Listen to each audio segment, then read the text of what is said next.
Ini penguatan tauhid atau penguatan nasib? Penguatan nasib. Enak nggak gimana? Tauhid atau nasib? Kalau nasib itu kita semiskin-miskinnya paling nggak lama. Setelah mati selesai. Yang jelas jangan miskin setelah mati, itu bahaya itu karena biasanya ngajinya ulama-ulama Indonesia itu merilek. Kenapa rilek? Karena hampir semua ulama, baik ulama ahli sunnah maupun yang lain terdapat al-uqul mustaratun ila qabulill haq. Yang namanya akal itu terpaksa menerima kebenaran. Sehingga dalam tradisi aswaja, saya ulang lagi, saya menyebut aswaja bukan ahli sunnah karena selalu ada pergeseran dalam percaturan nama.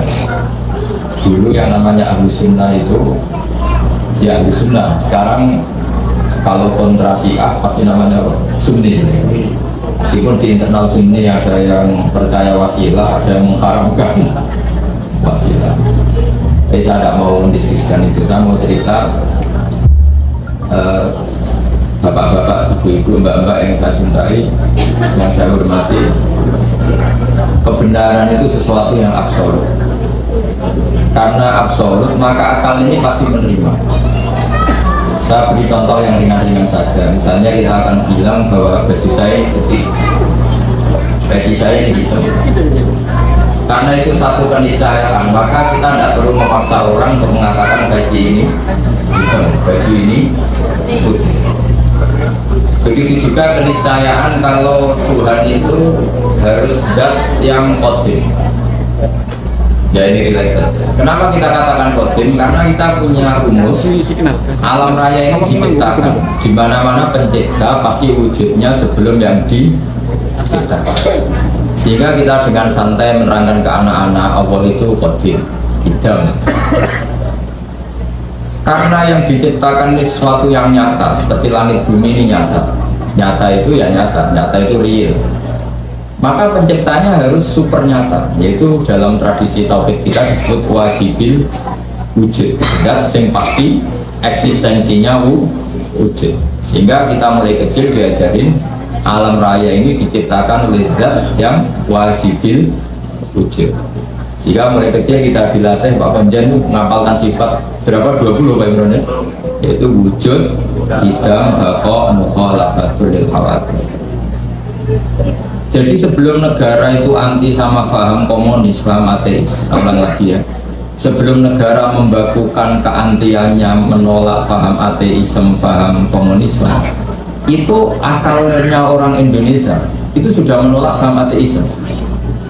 Kenapa menolak? Karena di musola-musola ini Pak Imron juga anaknya Kiai, saya tahu keluarga beliau karena orang Madiun.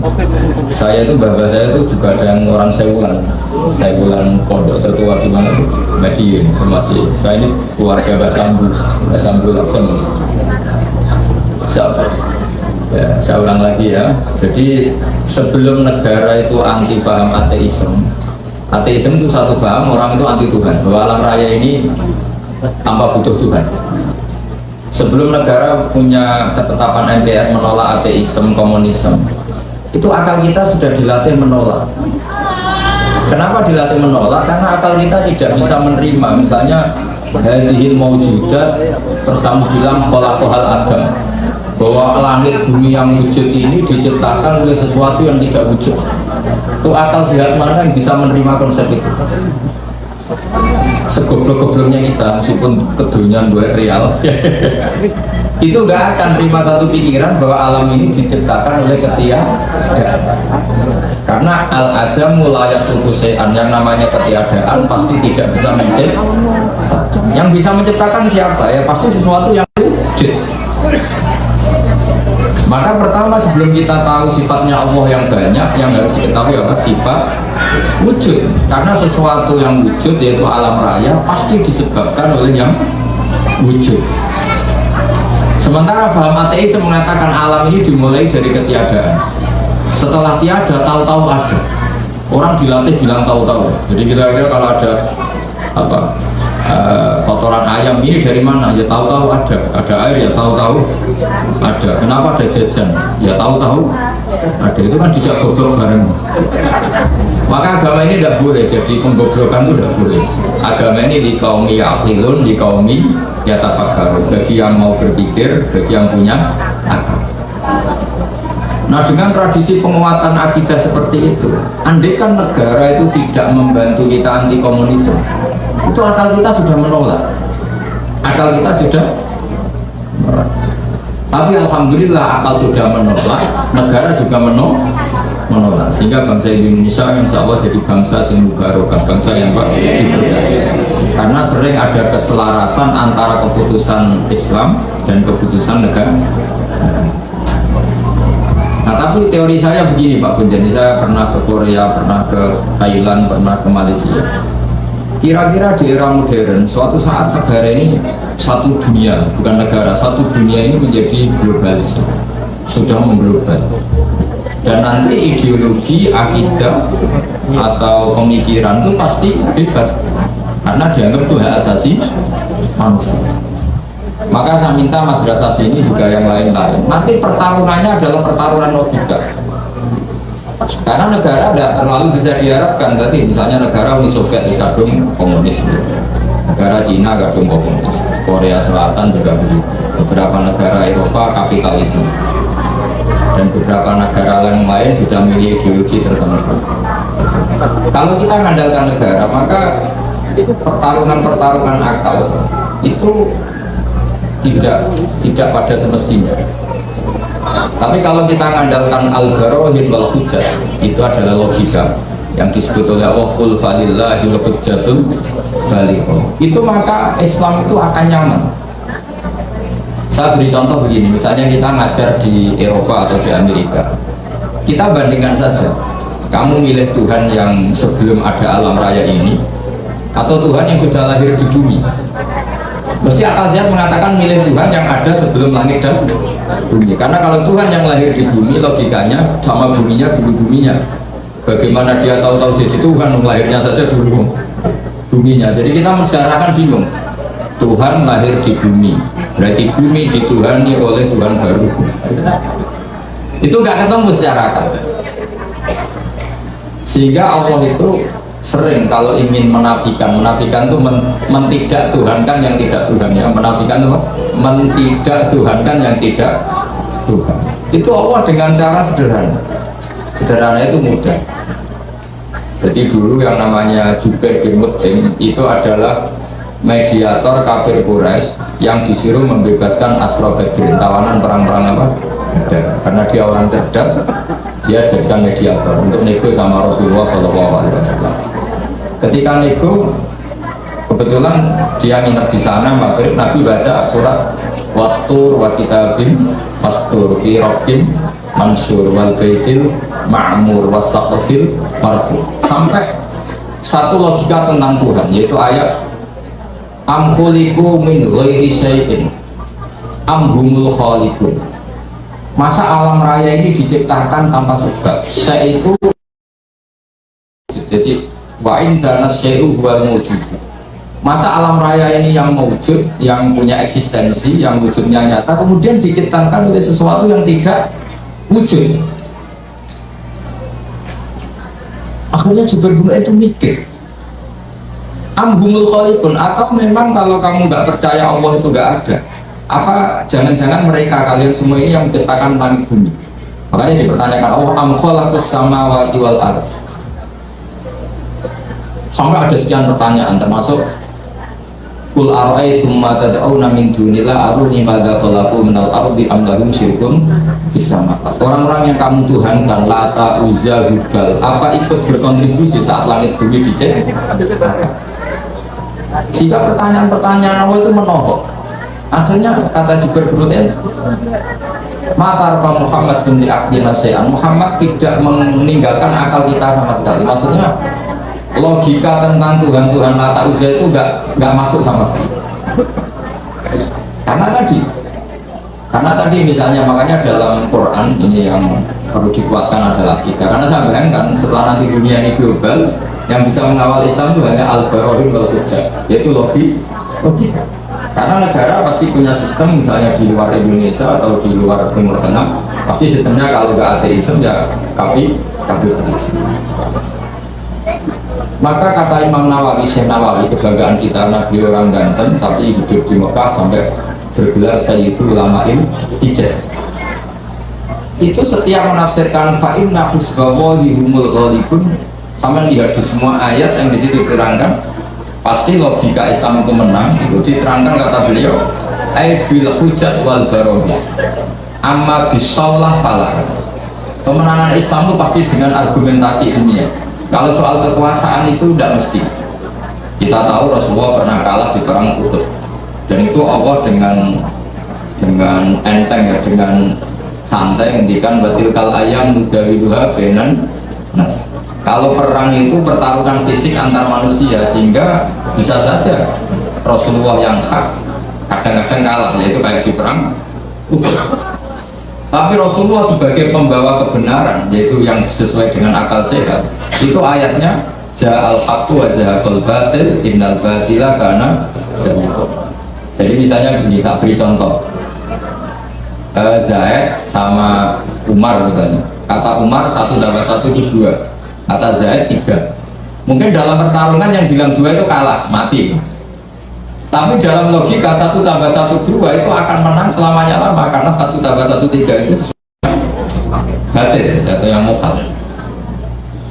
Fir'aun bisa jadi Tuhan saat dia kuasa. Musa terdesak karena dia seorang raja. Semua orang Mesir dipaksa menuhankan Fir'aun. Fir'aun bisa menang. Buktinya beberapa orang yang tidak mengaku Fir'aun Tuhan mati terbunuh. Berarti Fir'aun menang sebagai raja, tapi tidak akan menang sebagai logika. Karena logika manapun menolak ketuhanan. Makanya ketika Rasulullah diberi kekalahan dalam perang fisik, istilahnya Allah batilkal ayyam nudawiluha bainan nas. Ini pertarungan antar manusia, bukan antar hak dan batil. Kalau antar hak dan batil pasti ja'al haqqu wa zahaqal batil. Kalau barang hak itu ada, pasti yang batil ini hilang. Fa'innal batila ma la wujudalah. Yang namanya batil sesuatu yang nggak punya eksistensi. Makanya sebagian Quran mengistilahkan qul ja'al haqqu wa ma yubdi'ul batil wa ma yu'id. Sesuatu yang batil itu bermula saja nggak pernah. Yubdi' mana bermula? Bermula saja tidak pernah, apalagi bereksistensi. Bermula saja tidak pernah. Pernah nggak 1 ditambah 1 jadi 7? Kan enggak kan? Bermula saja enggak, apalagi memperdayakan apa? Eksistensi. Jadi kira-kira Fir'aun tidak pernah Tuhan, Namrud tidak pernah Tuhan, begitu juga yang dipertuhankan selain Allah selamanya nggak pernah sebagai Tuhan. Karena apa? Yang dikatakan Tuhan adalah yang paling punya pengaruh pada alam raya ini. Tentu harus bersifat qadim. Nah sementara Fir'aun ada tanggal lahirnya, Tuhan-Tuhan yang lain juga ada tanggal lahirnya, bahkan ada tahunnya 2000 berapa. Kalau alam raya umurnya 5.000 tahun saja dia bingung Tuhannya, karena dulu alamnya. Jika ketika Fir'aun merasa sebagai Tuhan, itu cara mengalahkan Musa itu tidak dengan kekuasaan, tapi dengan argumen. Yaitu ketika Fir'aun tanya Musa, lalu kalau kamu punya Tuhan yang lain, Tuhan kamu siapa? Kata Musa, yang menurani langit bumi, Rabbus samawati wal ardh. Fir'aun masih bisa ngeles. Kata Fir'aun, saya sering jalan-jalan yang dituhankan orang itu saya. Makanya kata Fir'aun, ma'alim tulakum min ilahin ghairi. Setahu saya yang dituhankan itu saya. Soal kemungkinan Tuhan Musa ada di langit, terus dia manggil Haman itu arsitektur handal. Ya Hamanu milih sofa wa ali ablugul asbab samawati fa'at-toli'a ila ilahi. Haman bikinkan satu piramida yang tinggi supaya saya bisa melihat Tuhannya Fir'aun. Tuhannya siapa? Musa. Andai kan ada argumentasi ini nunggu piramida jadi, maka karena setelah dilihat pun Tuhan tidak akan pernah kelihatan. Maka Musa nggak mau, kalau pakai logika itu Musa pasti kalah. Tapi Musa sebenarnya yang Fir'aun itu terperanjat dan menjadikan orang sekeliling Fir'aun menjadi mukmin, yaitu dengan logika roh hukum baroh yang menuhani nenekmu yang kamu. Itu kaget Fir'aun. Orang-orang juga langsung jadi mukmin ya, meskipun yaktumu iman menyembunyikan apa? Karena logikanya kalau Fir'aun Tuhan berarti buyutnya nama Tuhan. Kan zaman buyutnya Tuhannya belum lahir. Berarti ini ada makhluk pun ya tetap damu khalifah, ada makhluk mendahului Tuhan.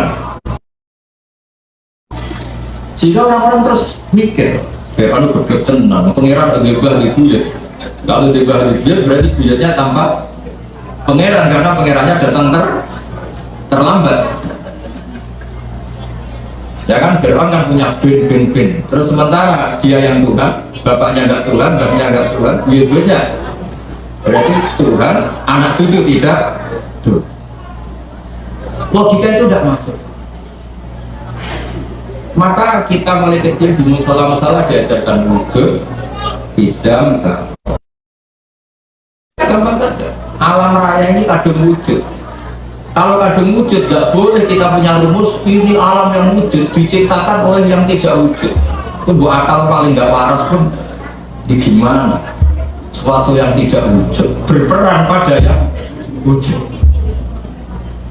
Ini nggak masuk akal. Makanya kata Ibnu Hajar al-Asqalani penyarah kitab Bukhari, yaitu disebut kitab Fathul Bari Bisyarhil, akan menemukan manisnya iman. Itu kata saya Ibnu Hajar al-Asqalani menghentikannya begini. Wa hadza huwa al-musamma bil iltidat al-aqli. Nama saya ingat. Ini yang dinamakan kenyamanan secara berpikir. Jadi halawatul iman menurut beliau adalah orang yang sampai ke rubatul iman, ke derajat iman karena kekuatan berpikir. Misalnya begini. Kamu bisa tidur gak kira-kira kalau dipaksa oleh satu ideologi? Kamu jadi Tuhan tuh Fir'aun. Dia lahir di bumi, punya bapaknya enggak Tuhan. Yang mulai Tuhan enggak Fir'aun itu. Karena dia Tuhan, maka dia pencipta bangkanya. Padahal dia datang terlambat. Itu otak kamu paksa terima itu tidak bisa terima. Karena aneh, Tuhan kok datang terlambat. Fir'aun itu Tuhan, tapi lahirnya sama wujudnya dulu bumi yang dituhani. Mesti kamu kan bagi loh, bodoh-bodoh pengiran atau bumi ini tidak Fir'aun ya. Nah, beda dengan akidah Islam. Akidah Islam itu yang membuat kita bisa tidur nyaman, merasakan halawatul iman karena alam raya ini diciptakan oleh zat yang lebih dulu ketimbang alam raya ini. Zat ini karena pencipta bersifat super, terus oleh ulama disebut wajibil wujud. Karena pencipta datangnya harus lebih awal timbang yang diciptakan, sehingga zat ini berstatus qadim atau al-awwal. Karena dia pencipta maka dia superior, karena superior tidak terkalahkan, maka zat ini bersifat baqa, wujud tidak. Karena zat ini super maka nggak boleh ada kembarannya. Pak Imron aja kamu ditandingnya apalagi Tuhan. Karena Tuhan itu super, kalau super nggak boleh lasari, kalau harus nggak ada kembarannya, nggak boleh ada dua matahari kembar, apalagi ini Tuhan. Maka bersifat mukhalafatul. Karena wujudnya Tuhan sebelum ada yang lain, maka dia harus nggak butuh orang lain. Dan nggak butuh orang lain disebut tiyamuhu binafsi. Dia harus bisa menjaga eksistensinya sendiri. Nah sifat-sifat Tuhan seperti itu kita terima itu nyaman. Nyaman sekali, yaitu aturannya jadi Tuhan harus seperti itu. Wong Tuhan kok kalau makan pecel mulu, kan bingung. Misalnya Fir'aun kira-kira kebanyakan pecel Madiun, daerahnya Pak Imran itu yang mules. Kalau mules diobati, kalau diobati terus sembuh. Wah tadi Tuhan lemes, sekarang sudah sembuh. Bingung kan kita punya Tuhan seperti itu? Bingung nggak kira-kira Tuhannya? Kalau ada orang masalah, jangan sekarang punya Tuhan masih tidur. Pusing nggak? Punya Tuhan masih semua masalah di cancel karena Tuhan baru sakit. Kalau HP-nya hilang juga nggak tahu nyari di mana. Kan bingung semua. Bandingkan Tuhan menurut versi Islam. Allahu la ilaha illa wal hayyul qayyum. Tuhan itu siapa? La ta'khudhuhu sinatun nggak mungkin tidur, nggak mungkin kantuk. Nah, sifat-sifat seperti itu namanya al-hujjat wal barohin. Kita punya logika yang kelima tentang menemukan Tuhan. Nah, yang seperti ini itu pasti jahal. Jika saya pernah ditanya, saya ini karena ngajar di Jogja, di daerah akademisi. Pak Pak, suatu saat kalau ada perbandingan agama, boleh enggak? Saya bilang boleh. Yang penting enggak perbandingan pemeluk agama. Karena kalau Islam dibandingkan non-Islam, pasti yang menang Islam. Di Virahu alat ini boleh. Makanya dulu masyhur itu ada perdebatan Ahmad Didat sama seorang non-Muslim. antara Tuhan Allah dan Tuhan yang lainnya. Itu banyak mahasiswi dari Swiss, dari Swedia bilang sepertinya Tuhan Anda lebih menarik karena disifati Tuhan Islam adalah sebelum ada alam raya ini tidak ada kembarannya, tidak ada macam-macam, pokoknya tidak ada yang salah. Sementara Tuhan yang lainnya lahirnya di bumi, ada tanggalnya, pernah kecil, mungkin pernah kalau jalan jatuh, mungkin pernah macam-macam, sehingga nggak meyakinkan berstatus sebagai apa? Tuhan. Nah, kalau kamu cara beriman seperti ini namanya sudah ja'al haqqu wa zahaqal batil. Maka harus dibedakan Islam dan orang Islam. Kalau orang Islam mungkin di daerah yang mayoritas Muslim copetnya juga Muslim, nanti koruptornya juga Muslim, sehingga nggak bisa dibanggakan Muslimnya. Tapi kalau Islamnya selalu bisa dibanggakan. Makanya saya bilang kalau ada perbandingan agama itu ya Islamnya, jangan orangnya. Kalau orangnya ya repot, di daerah yang kebetulan malingnya Muslim ya Muslim, koruptornya juga Muslim, pencopetnya nanti juga Muslim. Karena ada raja tertentu yang mengatasnamakan raja Islam itu selirnya sampai 30. Mana ada Islam menghalalkan sampai 30. Tapi itu kan orang Islam, bukan aturan Islam. Itu kan repot. Nah sekarang yang kita sesali kajian agama atau perbandingan agama itu yang dikaji itu orangnya, sehingga kita sering kalah. Misalnya Indonesia beberapa negara tertentu yang mengatasnamakan negara Islam sering perang, di situ dianggap cerminan Islam. Dan Islam rahmatan lil alamin. Tapi kalau orang Islam yang tidak rahmat ya banyak yang selalu suka mendolimi orang lain. Maka kita harus hati-hati mana perilaku seseorang dan mana itu sehingga perang itu, perang zaman Nabi itu ada perang muda benan, perang yang dihitung sebagai manusia, ada perang yang dihitung benal haqqi wa benal batil. Kalau perang itu antara pertarungan benar dan salah, pasti yang menang itu benar, karena tadi al haqqu wa ma yubtiul batilu wa ma sesuatu hak itu pasti datang, maknanya pasti punya eksistensi. Seperti putih ini ya memang putih, punya eksistensi putih. Yang mengatakan ini hitam meskipun dalam bertarung menang tetap dia kalah. Bisa saja mengatakan baju saya putih itu kalau duel fisik menang yang mengatakan hitam, duel fisik ya. Tapi dia tidak akan menang selamanya karena dia jaga gendeng, masa putih dibilang hitam. Paham ya logika ini? Di sini ada istilah ja'al haqqu wa zahaqal batil. Sehingga Quran itu unik cara ngajari kita berfilsafat. Kalau ada kalimat itu salah itu disebut kata Quran kaburat kalimatan takhruju min afwahihim. Ada satu kalimat atau perkataan yang menjadi kalimat itu karena diucapkan oleh lisan. Allah menyebut kaburat kalimatan takhruju min, seperti sampean bilang bajunya Gus Baik itu hitam. Itu ya satu kalimat, tapi menjadi kalimat karena diucapkan. Tapi ia pun nailagani kalimat itu bohong, putih kok dibilang. Ada kalimat yang memang menunjuk musamanya. Kalau dalam ilmu mantek, kalimat yang menjadi kalimat karena menunjuk hakikat. Itu yang kalimat itu hakim. Betul orang yang bilang baju Gus Baik itu putih.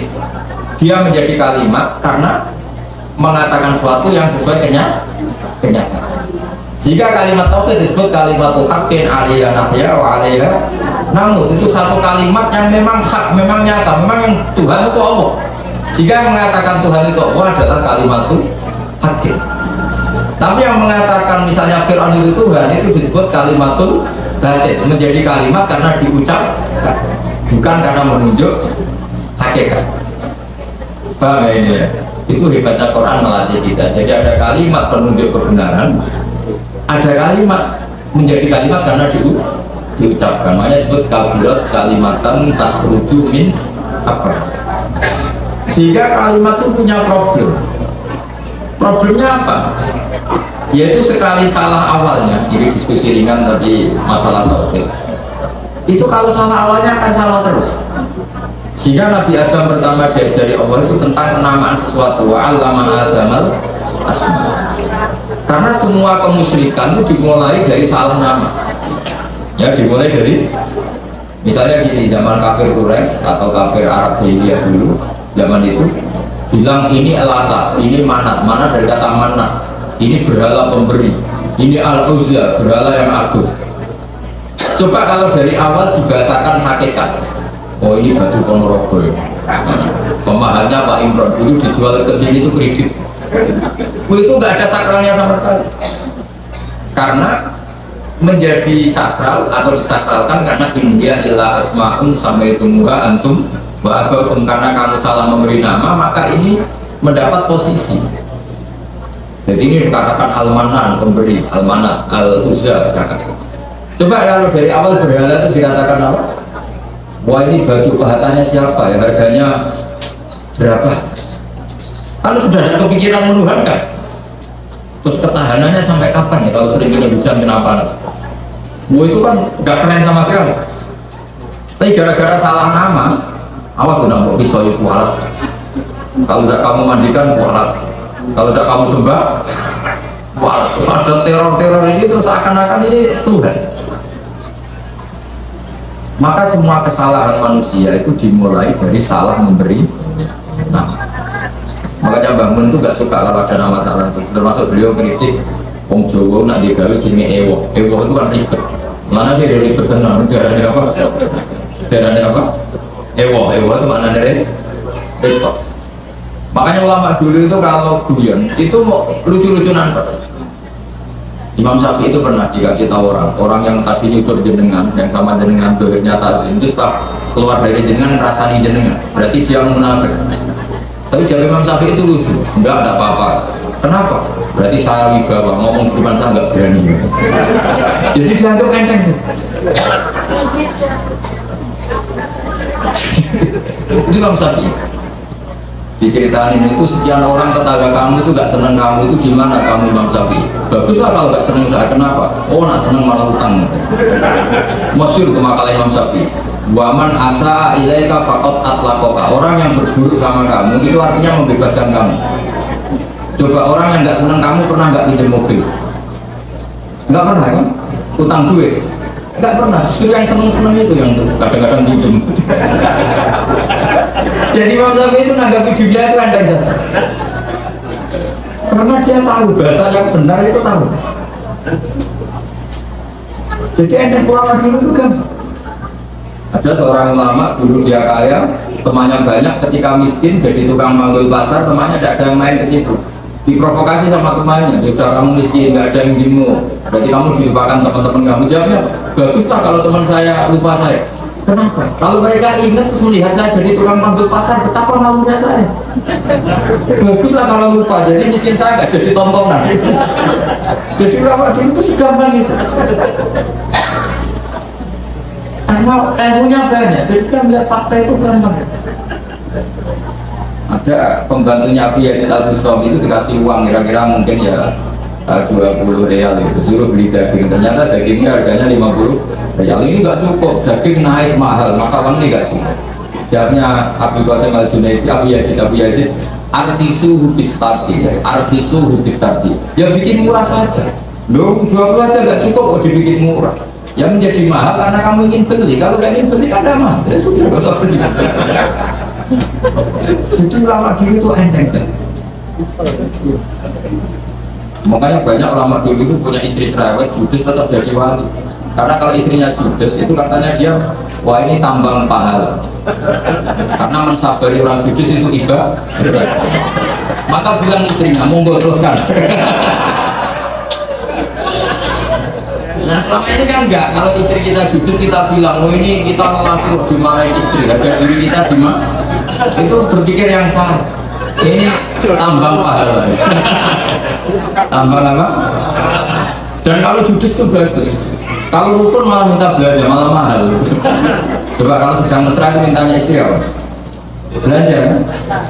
Marah, murah mana? Pas marah sama pas rukun? Biayanya itu murah mana? Pas menengan sama pas harmonis? Mahal mana? Mahal pas harmonis. Maka anggap saja gitu, pas menengan alhamdulillah ini cedek. Meskipun dimarahi terus lama-lama jantungan mati. Mau saya cerita, jadi ulama dulu itu gampang. Karena sekali sesuatu itu salah nama, itu bahaya. Makanya pertama Nabi Adam diajari wa alama adamal asma. Maka alhamdulillah kita dari awal mengatakan bumi ini makhluk diciptakan, manusia juga makhluk diciptakan. Sehingga status kita, andaikan kita dari awal mengatakan Fir'aun makhluk, Nabi Isa juga makhluk, mungkin nggak menuhankan orang yang berstatus makhluk. Tapi kita kadang nggak mengatakan manusia itu manusia super, yang seakan-akan hidupnya nggak butuh orang lain. Maka saudara Rasulullah ketika begitu bangganya dikatakan gelar saya terbaik kata Nabi adalah Abdullah, hamba Allah. Karena Nabi gak ingin nasibnya seperti Nabi Isa. Justru dengan gelar Abdullah itu Nabi gak akan dituhan karena berstatus Abdul ya berstatus. Jadi Islam ini juga harus dikawal oleh jangan sampai kita keliru memberi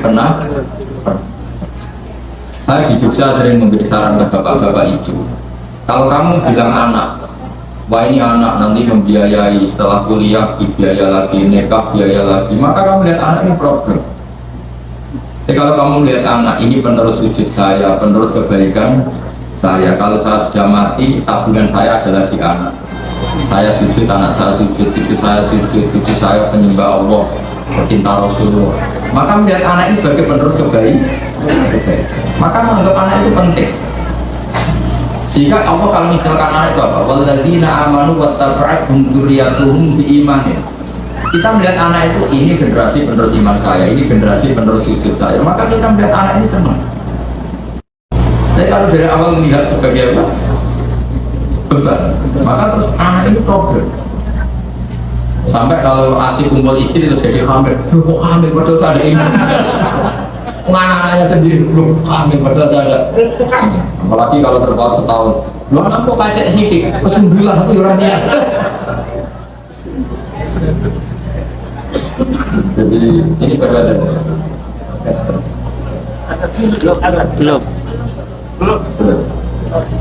Jadi saya mohon sekali, jadi agama ini hanya bisa dikawal dengan al-hujjah atau logika. Makanya dikatakan Allah batil kahujjatuna ataina Ibrahim ala. Tapi sekarang banyak orang itu nggak berlatih argumentasi. Sehingga di tradisi Aswaja NU orang harus hafal akidatul awam, harus hafal sifat wajib 20, sifat muhal 20. Sifat wajibnya Nabi 4, sifat muhalnya Nabi 4, sifat jaiznya 1. Tanpa itu semua kita tidak bisa ngawal Islam. Karena pertarungan duniawi itu menyudutkan Islam. Misalnya Anda bilang katanya orang Islam itu hidupnya di dunia hasanah, orang Ethiopia miskin-miskin, kamu tidak bisa jawab. Tapi kalau kamu membela Islam dengan logika, misalnya mereka menuhankan makhluk yang lahir di bumi, kamu menuhankan yang adanya sebelum langit dan bumi. Kira-kira kalau adu argumentasi menang mana? Keabsahan sebagai Tuhan. Tentu lebih logis yang ada sebelum langit dan bumi, yang layak berstatus sebagai Tuhan. Nah itu yang harus mengawal Islam itu. Liqaumi ya'qilun, liqaumi yatafak. Sehingga dulu Nabi itu kalau menerangkan tauhid itu gampang sekali. Saya berkali-kali cerita kalau ngaji, dulu orang kafir jahiliyah itu Tuhannya banyak karena problemnya banyak. Sehingga ketika Nabi mengajarkan satu konsep Tuhan satu atau tauhid, itu mereka bilang gini, aja'alal alihata ilaha wahida inna hadza lasyai'un ujab. Masa urusan banyak kalau Tuhannya satu ini aneh. Makanya mereka bilang apa? Aja'alal alihata ilaha wahida. Masa Tuhan yang banyak menjadi satu ini aneh. Problem kita banyak, kasus kita banyak. Harusnya Tuhannya juga. Terus Nabi secara santai menerangkan, kalau kamu jadi pembantu atau jadi budak, terus punya majikan banyak, perintahnya beda-beda, kamu pusing enggak? Wah ya pusing Muhammad, mendingan majikan satu. Sekali Nabi bilang, inna rabbakum sayyidukum, Tuhan kamu adalah majikan kamu. Kalau Tuhannya banyak, merintahkan semua pusing dong. Ya sudah mak, Tuhannya satu saja. Jadi yang dimaksud dorobawahu matalar rojulan fihi syuraka mutasyakisuna wa rojulan salamal lirrojul halastawiyani masalah. Alhamdulillah Allah membuat satu perumpamaan, ada orang punya majikan banyak yang perintahnya beda. beda dengan orang yang hanya mengabdi satu majikan. Kira-kira kamu milih mana? Milih yang satu majikan. Terus ketika mereka menuhankan berhala itu, aku pilih contoh itu sederhana sekali. Dorobopo masalah abdam mamlukan. Allah memberi satu perumpamaan begini. Nabi itu pidato begini.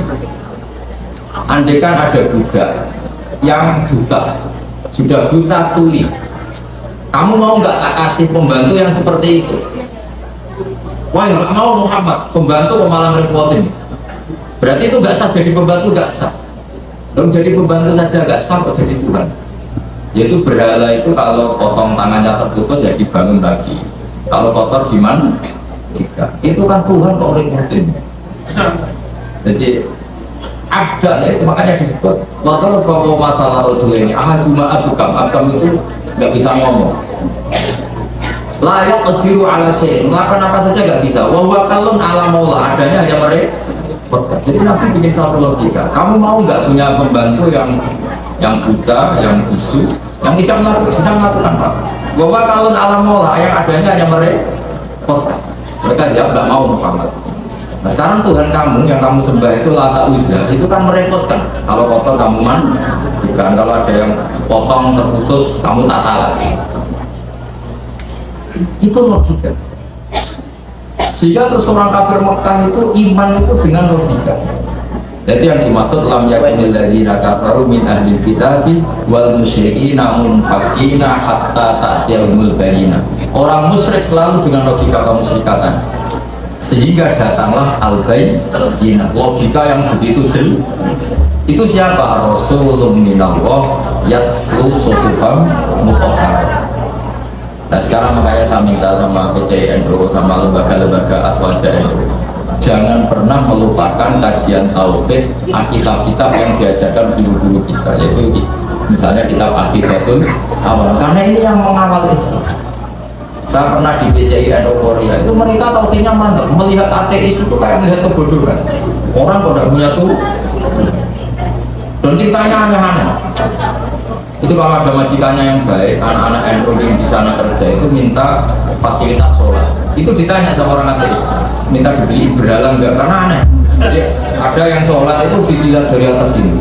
Orang Islam kok aneh sholat kok nggak ada yang disembah. Yang lucu lagi saya punya teman setengah kaya karena pegawai Garuda itu pas waktu asar sholat di mall, itu security-nya ada polisi. Di sini ada ritual teroris, tolong kita. Terus kalau bilang sholat itu ritual teroris, jaga mukaddimah. Jadi sholat jaga mukaddimah sebelum ngebom. Coba. Tapi mereka bersemangat menghidupkan Islam. Saya pernah di PCNU Korea. Karena apa? Logika zaman dia kecil bahwa Tuhan itu harus wujud dan harus dan Tuhan itu begini-begini. Gak mungkin alam raya yang wujud ini diciptakan oleh sesuatu yang tidak wujud. Bahwa ateis itu kan super tidak masuk akal. Masa alam raya ini diciptakan oleh ketiadaan? Coba kalau kamu logika, hadhil maujudat khalaqahal adam, sesuatu yang wujud ini penciptanya adalah ketiadaan. Itu kan stres semua untuk santri kamu. Ini ajaran apa kali? Tapi kalau Islam kan mengajarkan hadhil maujudat khalaqaha wajibul wujud. Wujud ini diciptakan oleh zat yang super wujud. Kan enak di akal itu. Nah, kalau sudah enak begitu disebut wajadah halawatal iman. Kamu menemukan nikmatnya iman. Itu yang disebut al-iltidzat al-aqli, kenyamanan cara dan itu hebatnya NU. Makanya NU itu dulu Wali Songo itu mengajarkan itu tidak menguasai negara dulu, tapi menguasai logi. Kalau negara itu bentukan kemudian. Makanya sebelum ada negara Indonesia, Islam sudah mayoritas karena fa'inal uqulam mutarratun ila qabilil haq. Yang namanya akal pasti terpaksa menerima kebenaran. Makanya itu hikmahnya kenapa PCNU tidak menjadi ekstremis, tidak menjadi Islam yang keras radikal. Agama itu mudah diterima karena kebenaran itu mudah diterima, nggak usah dipaksa. Karena la ikraha fiddin. Kenapa la ikraha? Qad tabayyana rusydu minal ghayy. Mana benar, mana salah itu pasti jelas. Ya, saya kira demikian. Assalamualaikum warahmatullahi wabarakatuh.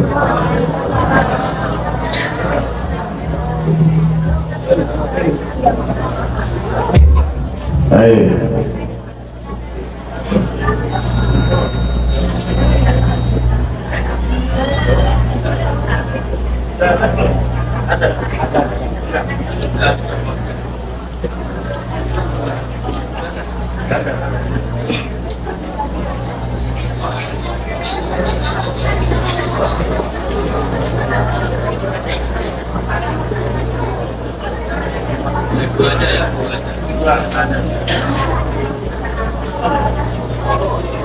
Baik Bapak Ibu para hadirin yang dirahmati Allah Subhanahu wa taala. Acara selanjutnya adalah tanya jawab, tetapi beliau hanya terso dua penanya saja. Satu dari bapak-bapak, satu dari ibu-ibu. Dipersilakan. Itu Bapak. Ya, yang ibu-ibunya ada? Kalau tidak ada, kita lempar ke bapak-bapak. Ada? Oh ya, ada.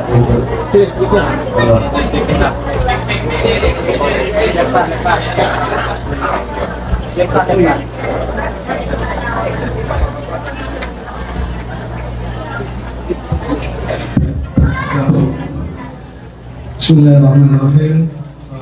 Assalamualaikum warahmatullahi wabarakatuh.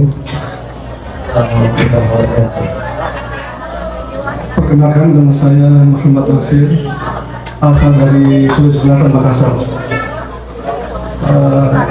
Saya di Jeddah sejak tahun 2000 dan alhamdulillah selalu berinteraksi dengan ikhwah kita di komunitas Indonesia. Pertama-tama saya alhamdulillah sudah sering menonton pengajiannya Gus Bahar di Facebook dan di YouTube. Alhamdulillah beberapa materinya saya ikuti dan alhamdulillah tadi apa yang untuk sampaikan sangat menarik. Yang pertama, kalau mau tadi dikembangkan apa yang Pak Ki sampaikan, bahwa kebenaran itu tidak akan mungkin dikalahkan oleh kebatilan, karena sifatnya kebatilan itu memang tidak ada eksistensinya, sementara kebenaran adalah pasti. Dan bagi kita sebagai makhluk yang berakal, sangat nyaman dengan menerima kebenaran itu. Nah tadi uraiannya bahwa jika kebenaran itu dinaungi oleh negara ada umurnya, sedangkan kebenaran ila yaumil qiyamah. Nah, perkembangannya kemudian kadang-kadang ada dinamika berpikir dan dinamika kehidupan bangsa bernegara. Kadang-kadang orang pada posisi mempertentangkan antara agama dan negara.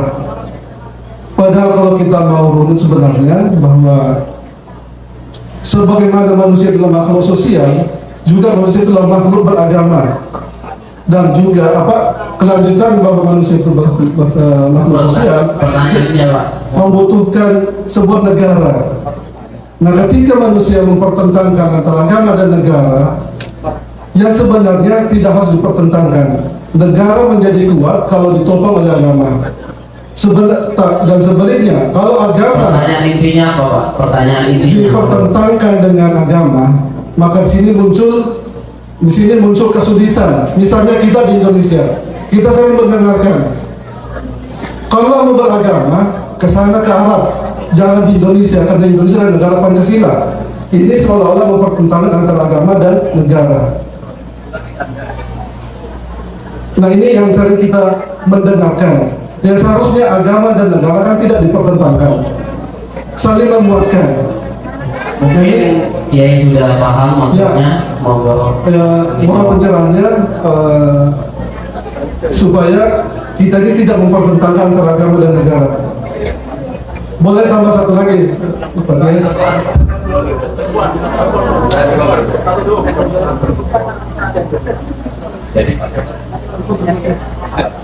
Jadi yang dikatakan Mas Muhammad Nasir benar sekali. Memang kita tidak perlu menentangkan agama dan negara, karena ya memang bukan kebetulan ya, memang tradisi kita tidak pernah mempertahankan. Jika zaman Brawijaya sampai zaman Mas Toro, sampai zaman Indonesia belum merdeka, sampai setelah Jika kita tidak pernah mempertahankan negara, malah kita saling bersinergi dan misalnya agama tanpa narkoba, apa negara juga membos apa? Kita mengharapkan perzinahan, negara dianggap itu sebagai penyakit apa? Masyarakat itu itu. Jika kita mengharapkan kebohongan, orang-orang yang tukang nipu atau travel yang itu juga ditanggapi bahwa jadi kita nggak boleh terjebak provokasi. Tapi kalau itu selalu didiskusikan, memang menarik ditumpangi. Makanya kadang sebagian produksi itu diam. Kenapa harus diam? Karena kadang sesuatu kalau dibicarakan itu malah memancing reaksi. Saya beri contoh gini. Coba kamu diskusi sama istri, kenapa saya mencintai kamu? Itu kalau didiskusikan malah panjang, mendingan tidak usah diomongkan. Karena sekali diomongkan, misalnya gini, karena kamu cantik, mesti terburu. Berarti nanti kalau saya sudah jelek, kamu udah cinta. Mau tidak memberi alasan itu ya dimarahin, memberi ya nanti kesimpulannya tidak masalah. Ya bukan karena cantik, berarti saya jelek, wajar kan? Ya kalau cinta. Makanya Ahmad bin Hanbal itu unik. Saya punya cerita unik tentang itu. Al Haris Al Mukhasib itu lama top. Beliau itu gak suka paham Mu'tazilah. Dia ingin ngarang kitab Firoddin Mubtadi'ah untuk menolak paham Mu'tazilah atau orang-orang ahli bidah. Matur ke Imam Ahmad, ya Ahmad, kamu setuju nggak? Ini karena sama-sama orang alim. Jawabannya Imam Ahmad itu lucu. Bukankah sebelum kamu mengerat mereka, menolak pendapat mereka, menceritakan mazhab mereka, jangan-jangan ketika buku itu dibaca, pembaca tertarik logika yang dibangun Mu'tazilah. Ketika Anda mengerat, itu mereka sudah tidak Artinya gini, nggak gampang melawan kebatilan. Coba misalnya dengan Mak Nasir itu bikin gambar porno, terus kamu tulisi, awas jangan lihat ini. Kira-kira orang ingat tulisan itu apa ingat gambarnya? Gambar. Kira-kira. Gambar.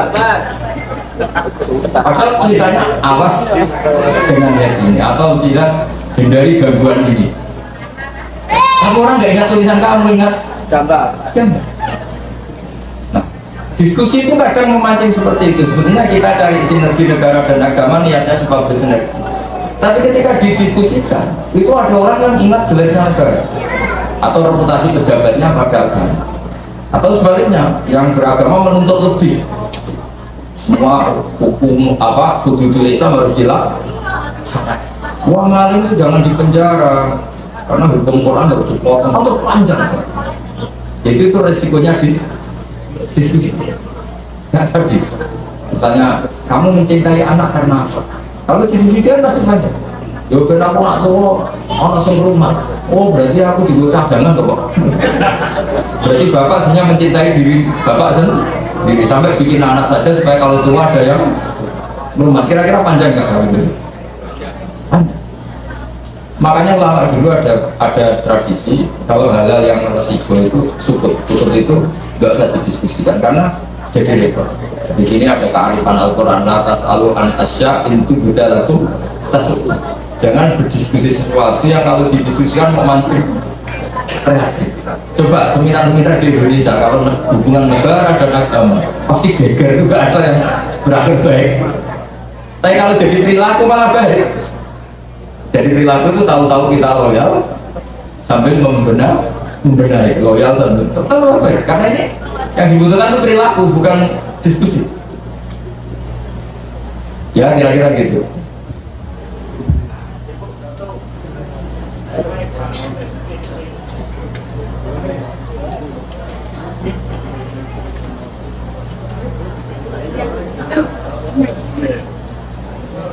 Halo, Bismillahirrahmanirrahim. Assalamualaikum warahmatullahi wabarakatuh. Terima kasih atas kesempatan yang diberikan kepada saya untuk bertanya. Yang pertama, pertanyaan saya adalah titipan ibu-ibu ya. Titipan ibu-ibu katanya begini, boleh nggak nanti ibu-ibu berfoto bersama dengan besarnya?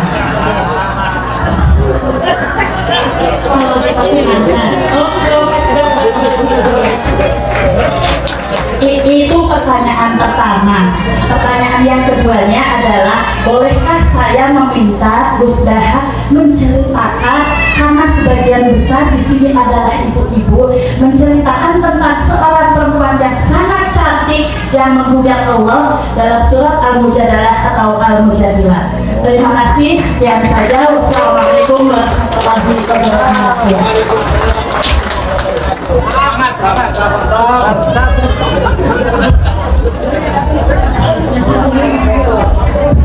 Ya kalau foto itu kan, ini kan bareng-bareng, insya Allah udah jadi fitnah. Nanti ini ada Mas Akom, ada Pak Imron, aman ya Pak. Nah kalau cerita surat Mujadilah itu sering saya ceritakan. Memang Mujadilah itu beberapa ulama bacanya Mujadilah, perempuan yang mendebat Tuhan. Tapi ada ulama yang baca Mujadalah karena diambil maknanya kan jadalah ijadilu mujadalatan. Kalau orangnya berarti Mujadilatun, pendebat. Kalau nggak salah itu namanya Khawlah binti Salabah. Ya, siapa namanya? Khawlah binti Salabah. Itu orangnya cantiknya Masya Allah. Nah suaminya itu mungkin orang Arab, makanya tidak mendoan, tidak tempe. Jadi mungkin dia habis haid, terus suci dia sholat. Karena ini cantik, yang melihat apa? Pokoknya di bahasa Arab tuh al-yatah, itu apa nggak tahu saya semuanya itu. Pak jabat du al-yatah. Apa kalau bahasa Arab, bahasa Indonesia-nya? Maka si lelaki ketika pulang tahu istrinya itu sujud, terus redaksinya Pak jabat du al-yatah. Maka dia tergila-gila oleh pantat. Karena cantik, kalau nggak cantik mungkin nggak tertidur. Walhasil datang dari kantor, dari kerja langsung minta dilayani. Karena perempuan tadi agak risih karena baru suci, baru sholat kok diajak gitu nggak mau karena tadi kalau orang Indonesia nggak mungkin. Orang Indonesia itu kan makanya tempe, mendoan, terus rembukan sama istri menyangkut BPKB digadekan, jadi sahabatnya itu hilang. Karena kebanyakan rembukan tentang problem. Jadi tahu tagihan listrik, tagihan air, tagihan motor, kredit. Jadi makanya Indonesia itu negara yang jarang banyak pemerkosaan karena barokahnya banyak masalah ini sahabatnya agak banyak.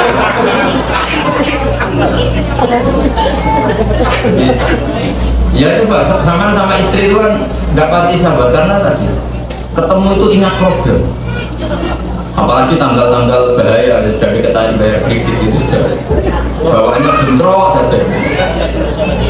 Makanya banyak merantau betah karena daripada di rumah ya. Sama istrinya kalau ditanya kangen bapaknya enggak, kangen uangnya. Terus hasil ini dia itu cerai paling kelima dia terjadi dia, jadi sudah kayak tolak baik. Karena kamu tidak mau melayani saya, maka kamu berstatus seperti ibu saya. Dan di sini dibutuhkan kearifan dalam makna Al-Quran. Kalau orang Jawa bilang, "Dek, kamu seperti ibu saya," itu maknanya itu positif. Kamu sayang saya, kamu perhatian sama saya, sehingga kayak ibu. Sehingga menurut saya, seperti itu kalau di Jawa nggak mesti jadi tidak. Tidak itu satu kesalahan kata yang berakibat mirip tolak. Kalau di Arab enggak, kamu sekarang kayak ibu saya, itu maknanya dalam hal haram digauli. Ibu kan haram digauli, maka kalau seperti ibu maknanya haram digauli. Jadi ini perbedaannya kultur Arab sama kultur Indonesia. Kalau orang Arab dulu bilang kayak ibu artinya nggak boleh digauli. Sebagaimana ibu nggak boleh digauli. Tapi kalau orang Jawa bilang seperti ibu itu perhatian, bukan dalam konteks bukan dalam konteks itu. Akhirnya karena dihar itu seperti talak zaman era itu, calon lagi dihar itu seperti talak zaman era itu. Suaminya matur, "Ya Rasulullah, saya mengalami gini-gini." Nabi ngendikannya zaman itu aturannya masih, "Ya sudah, kamu seperti talak." Ya Nabi ini dilabrak sama Khawlah. Makanya saya berkali-kali bilang jangan pernah berani sama istri. Rasulullah aja dilabrak. Jadi nggak ada sahabat sebanding-bandingnya bantah Nabi. Tapi kalau sahabiah, perempuan sahabat, hukum Allah itu digugat. Makanya diredaksikan tujuh diduga. Kalau bisa Allah, sungguh Allah mendengar kaulalati perkataan perempuan tujadiluka yang mendebat kamu fiziologia dalam menanggapi ketentuan yang terkait suami. Perempuan ini sangat religius, makanya beliau batas taki ilah. Jadi ketika Nabi bilang kamu haram untuk aus itu suaminya, tidak bisa ya Rasulullah, ini hukum tidak benar. Ya sudah ya Rasulullah, kamu mau salah laporkan Allah, itu hukum kok begitu. Dia pulang sholat beberapa rakaat minta supaya hukum itu direvisi. Itu batas taki ilah.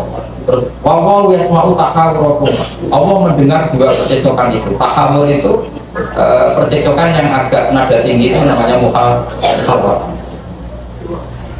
Akhirnya jiwa itu ya, Aisyah itu agak-agak dengar agak-agak dari kamar, sampai dengar betul ketika Rasulullah menyuruh seorang sahabat panggil Khawlah bahwa hukum tentang dia direvisi Allah dan usulnya dia diterima.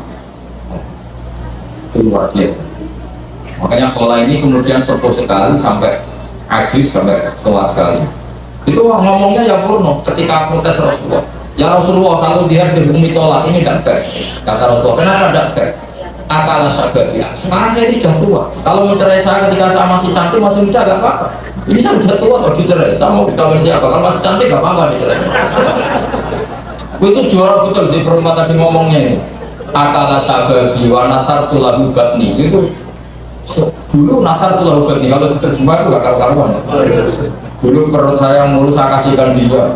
Cantik saya tak kasihkan dia. Setelah saya agak tua, enak saja kamu putuskan sebagai cerai. Dah agak bener ini hukumnya. Wa innali Allah, dan saya ini punya anak banyak. Indomam tuhum ilayya jauh. Kalau saya merawat pasti kelaparan karena saya ini perempuan. Kalau indomam tuhum ilayhi do, kalau di rumah bapaknya mesti tersia-sia. Jadi ngomong lanang mesti cepat katut bagulan. Wah Rasulullah itu di demo terus. Ngomongnya sampai itu. Wa nasar tulahu batni.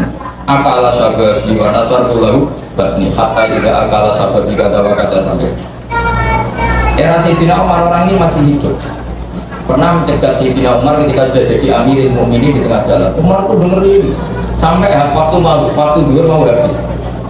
Ditanya sama sahabat, ya Umar, kenapa kamu mendengarkan ajuzah, orang yang sangat tua, sampai waktu dulu mau habis? Kata Sayyidina Umar, atadri manit mar'ah, kamu tahu perempuan ini siapa? Dia mar'atun sing sami Allah min fawqis sam'i samawat. Allah aja mendengar dari 7 langit. Apalagi Umar. Karena kata Umar, perempuan pendemo ini Allah saja mendengar, apalagi Umar.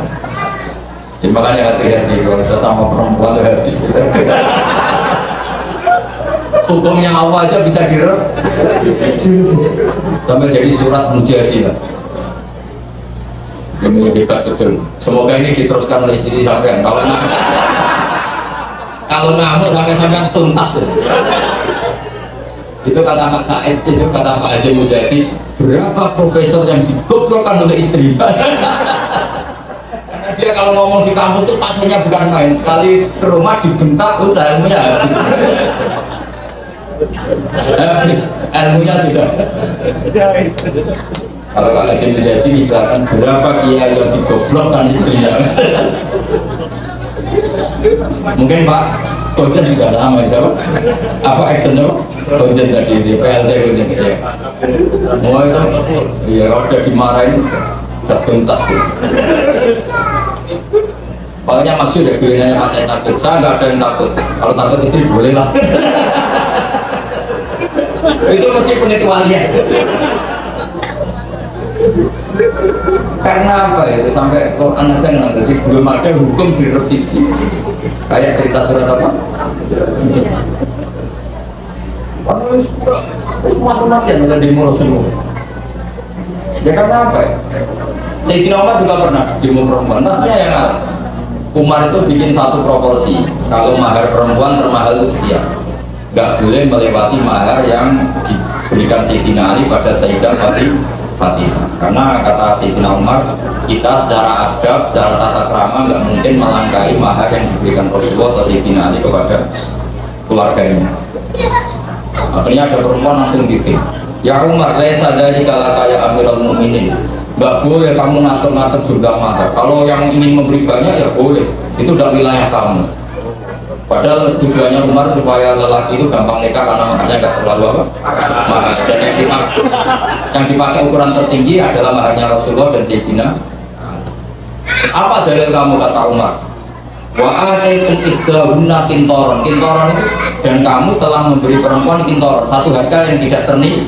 Allah saja tidak batasi kok kamu batasi. Akhirnya Umar udah lagi nggak jadi.